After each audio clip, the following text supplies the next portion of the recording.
All right, boys, what is up? And welcome back to the Throne of Liberty patch notes for the week. This is a pretty short patch, but there's some really big changes. I'm going to explain them all here. It's patch 1.6.0. Siege has been decided. The castle owners have been decided for Siege, but they're also adding a new tax card system as well. So they have a little community showcase here. This is amazing. People dyed their outfits. They look awesome for Halloween.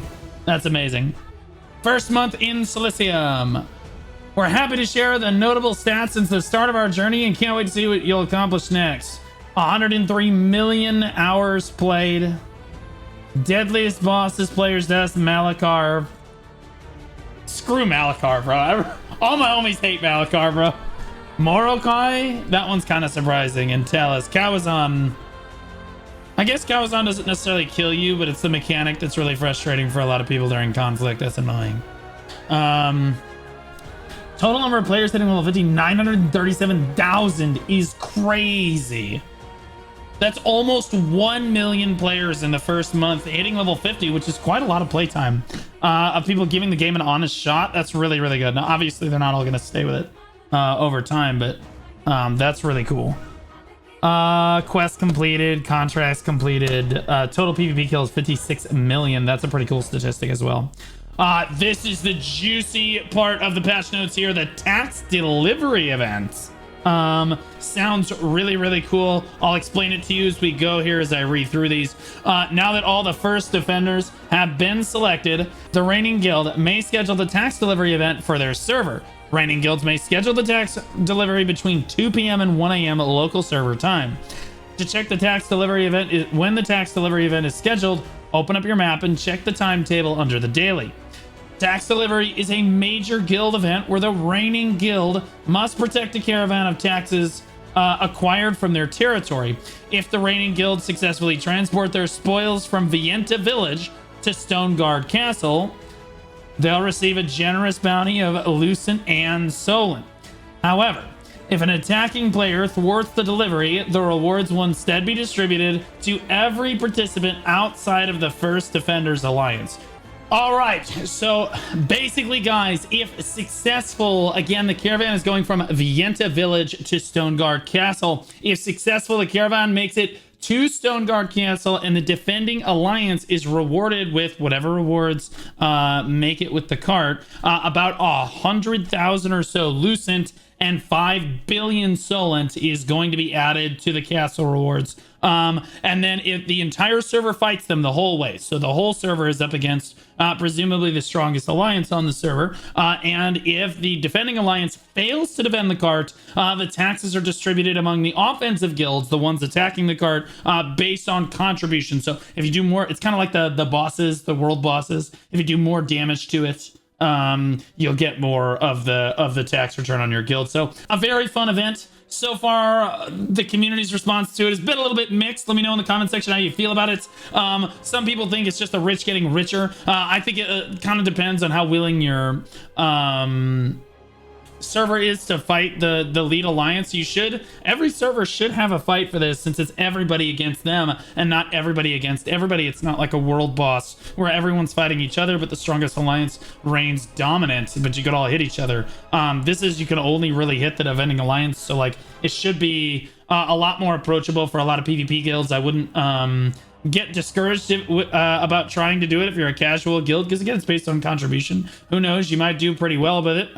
You are allied with everyone else, so let me know what your thoughts are on it. That's pretty cool though. Each tax delivery begins with the reigning guild selecting a member to become the tax delivery golem.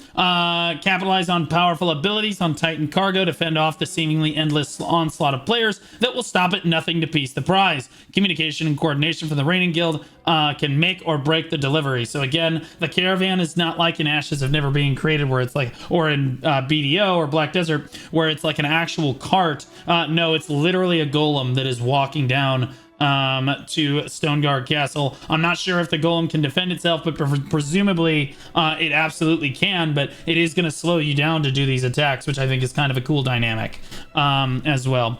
Like I said before, the Castle Siege event is coming. It's going to commence on November 17th.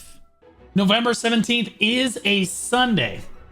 Okay, so it is a Sunday. It's on the weekend. Most people should be able to attend it. This is going to be a required event. Remember, Castle Siege is one alliance. So one, potentially 4 guild alliance. Sometimes they're 2 or 3, or even 1. But like, it's one defending alliance versus basically the entire server. But it's the enemy top 3 alliances fight the top alliance. So it's kind of 12 guilds against 4.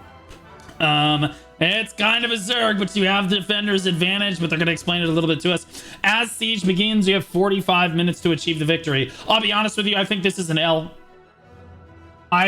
Black Desert Siege is too long. Black Desert Siege can go for 4 hours, and I don't like that. But I think 45 minutes for something that's this important for the server is way too short, and I think that players want to have more fun with it. I think that they should extend the time of siege, but let me know what you guys think in the comments. Attackers must storm the castle, breach its fortified gates, and capture the throne room.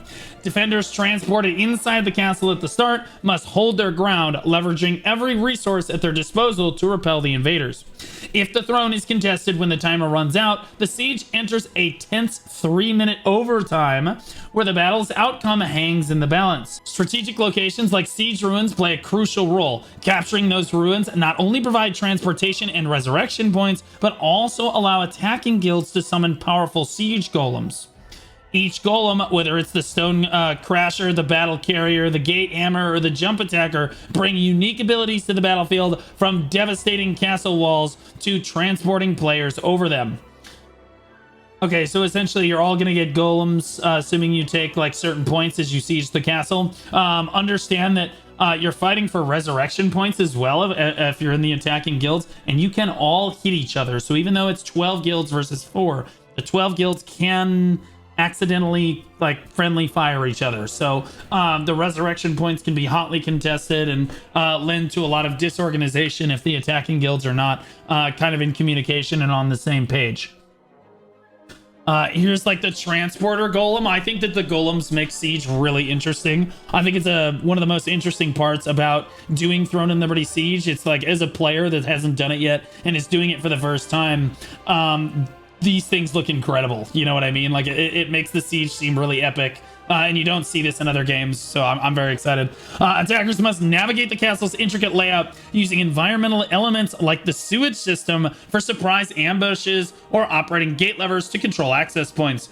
Yes, there is a sewer system, and believe it or not, you can bring a lot of people through the sewer system. It's kind of big. But also, the sewers can flood. So if it rains, the sewers flood and it drowns everyone, which is pretty cool. I think it's a really neat dynamic. And then there's also the whale that flies over the castle during siege as well. So if you want to do like an aerial bombardment, if you're an attacking guild, there's that aspect as well, which again, I think is just really cool, and it lends to Throne and Liberty's large scale PvP being a lot of fun in this regard. So I'm hoping that we see a lot of that during siege and things like this. The pillage stones and resurrection stones scattered throughout the battlefield add another layer of strategy, offering opportunities to steal resources or reinforce their position.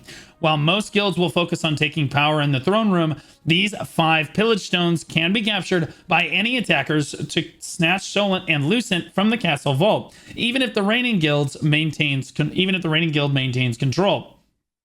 No matter your strategy, all the tactics will converge on the throne. There can only be one champion of Stoneguard Castle. Form alliances to rule together or betray your way to the top. Yeah, that's crazy. That's crazy. So it's gonna be super fun. I'm gonna be streaming it. A lot of the streamers are gonna be streaming it November 17th, guys. And then the tax, the top alliance on your server is gonna try and tax evade. We don't want any tax evaders. No tax evaders. So we do have the tax evasion event coming up, so just make sure you're checking your server to make sure that when that event is going to happen, and show up with your guild, because it should be a fun time. We're looking forward to seeing how it turns out. But like, comment, subscribe for all your Throne of Liberty news. I love you guys. See you in the next one.